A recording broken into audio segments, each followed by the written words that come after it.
வணக்கம் எல்லாருக்கும். நான் இன்றைக்கு ஸ்ரீலங்கன் மிளகாத்தூள் செய்து காட்ட போகிறேன். வாங்க இப்போ அதை எப்படி செய்கிறேன்னு பார்க்கலாம். 300 கிராம் செத்தல் மிளகா, 300 கிராம் கொத்தமல்லி, 80 கிராம் பெருஞ்சீரகம், 30 கிராம் மிளகு, 25 கிராம் வெந்தயம், வாசனை பொருட்கள் 50 கிராம், 25 கிராம் சின்ன சீரகம், 50 கிராம் புழுங்கலரிசி, 30 கிராம் சோளன், 25 கிராம் மஞ்சள், 2 கைப்பிடி கருவேப்பிலை. இப்போ நாங்கள் மிளகாத்தூள் செய்கிறதுக்கு ஒரு கனமான சட்டியை வச்சு அதில் நான் அதை சூடரை விட்டுருக்குறேன். இப்போ மிளகாயை முதல்ல வறுக்கலாம். நாங்கள்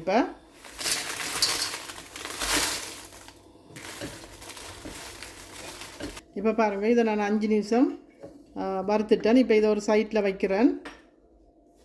இப்போ நான் ரெண்டாவதாக கொத்தமல்லியை போட்டு வறுக்க போகிறேன். அடுப்பை நல்லா குறைச்சி வைக்கணும். நீங்கள் குறைச்சி வச்சா தான் எரியாது, நல்லா மெதுவாக வறுபடும். இப்போ ஒரு 3 நிமிஷம் இதை நான் வறுத்துட்ருக்கிறேன். இன்னும் ஒரு 2-3 நிமிஷம் வறுக்கணும். வறுக்கைக்கு தான் கொஞ்சம் அளவான பதமாக வரும். இப்போ வெளிநாட்டில் இருக்கிறாங்களுக்கு மிளகாத்தூள் இப்படி வறுத்து திரிக்கிறதெல்லாம் கஷ்டமாக இருக்கும். ஆனால் ஸ்ரீலங்கா இந்தியாவில் இருக்கிறாக்கள் இந்த ரெடிமேட்டான தூள் வேண்டாமல் இப்படி அவையே ரெடி பண்ணி சமைக்கலாம். கறி வைக்க உங்களுக்கு டேஸ்ட்டாக எப்படி நீங்கள் வச்சாலும் டேஸ்ட்டாக வரணுமென்றால் நீங்கள் மிளகாத்தூள் நல்லபடியாக போட்டிங்கன்னா தான் அந்த கறி டேஸ்ட்டாக இருக்குது. நீங்கள் எப்படி சமையல் தெரிஞ்ச ஆள் சமைச்சாலுமே அந்த மசாலா பொடியில் தான் அந்த டேஸ்ட்டு வரும். முந்தியெல்லாம் நாங்கள் வெளிநாட்டுக்கு ஆக்கள் வரையக்க முதலாக எல்லோரும் கேட்பீங்க என்ன வேணுமோ என்ன அனுப்பி விட்றதுண்டாக்க நாங்கள் மிளகாத்தூள் தான் சொல்லுவோம். ஊர்லேருந்து ஸ்ரீலங்காவிலேருந்து ஃபோன் பண்ணி அம்மா கேட்டால் நாங்கள் என்ன உங்களுக்கு கொடுத்து விட்றேன்டா மிளகாத்தூள் கொடுத்து விடுங்கம்மா, அப்படியே தான் மெயினாக சொல்கிறது. ஆனால் இப்போ அதையே நாங்கள் இங்கே லண்டன்லேயே ரெடி பண்ணுற அளவுக்கு எங்களுக்கு எல்லா வசதியும் இருக்குது.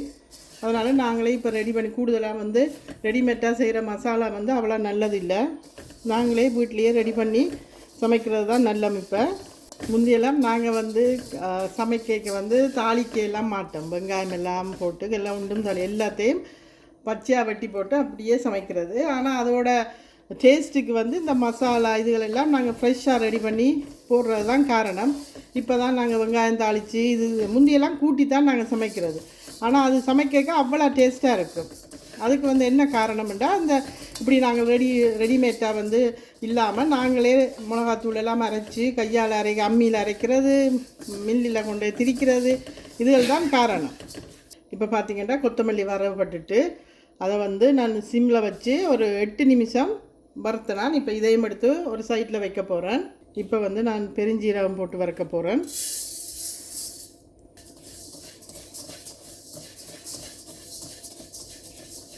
இப்போ பாருங்க, ஒரு 3-4 நிமிஷம் இதை நான் சிம்மில் வச்சு வறுத்துட்டேன். இப்போ இதை ஒரு சைட்டில் எடுத்து வைக்க போகிறேன். இப்போ நான் சின்ன சீரகம் சேர்க்குறேன். இதையும் ஒரு 2-3 நிமிஷம் வச்சு வறுக்கலாம். இப்போ நான் புழுங்கல் அரிசி சேர்க்குறேன். இந்த புழுங்கல் அரிசி ஏன் சேர்க்குறதுன்னு சொன்னால் குழம்பு திக்காக வாரத்துக்கு சேர்க்குறது.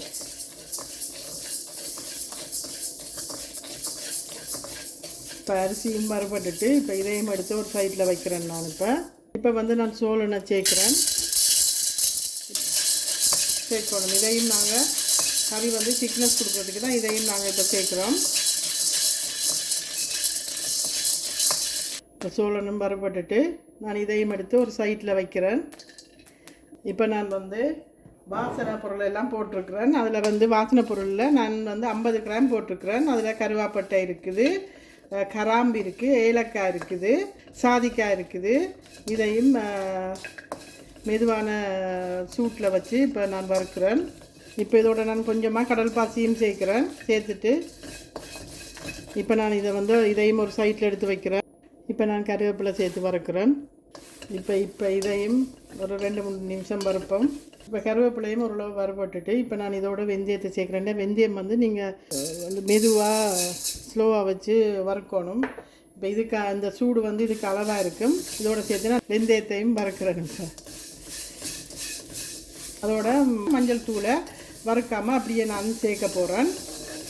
ஏன்னா வெந்தயம் நீங்கள் வறுக்க சரி ஹீட் நல்லா குறைச்சிருக்கணும். அப்போ தான் இல்லாட்டிக்கு வெந்தயம் கருகிடும், வறுபடாது. அந்த வறுத்தா தான் அந்த வாசனை வந்து உங்களுக்கு மூக்கில் தெரியும். அது அதனால் இப்போ கறிவேப்பிலையோடு சேர்த்து நான் இதை வறுக்கிறேன்.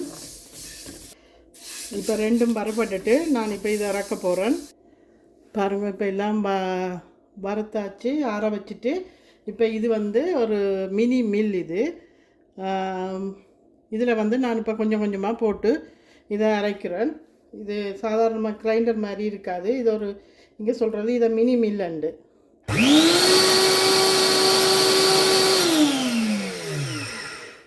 இப்போ வந்து பாருங்கள், எல்லாத்தையும் கொஞ்சம் கொஞ்சமாக போட்டு அரைச்சிட்டு உங்களுக்கு ஃபைனலாக எப்படி இருக்குன்னு காட்டுறேன். மிளகாத்தூள் ரெடி ஆகிட்டு நீங்களும் இந்த அளவுகளை கரெக்டாக இந்த அளவாக ஃபாலோ பண்ணி நீங்களும் செஞ்சீங்கன்னா உங்களுக்கும் டேஸ்டியான ஒரு மிளகாத்தூள் கிடைக்கும். மறக்காமல் நீங்களும் இதை முயற்சித்து பாருங்க. எனக்கு கமெண்ட்ஸ் பண்ணுங்க. மறக்காமல் இந்த சேனலை சப்ஸ்கிரைப் பண்ணுங்க. தேங்க்ஸ் ஃபார் வாட்சிங்.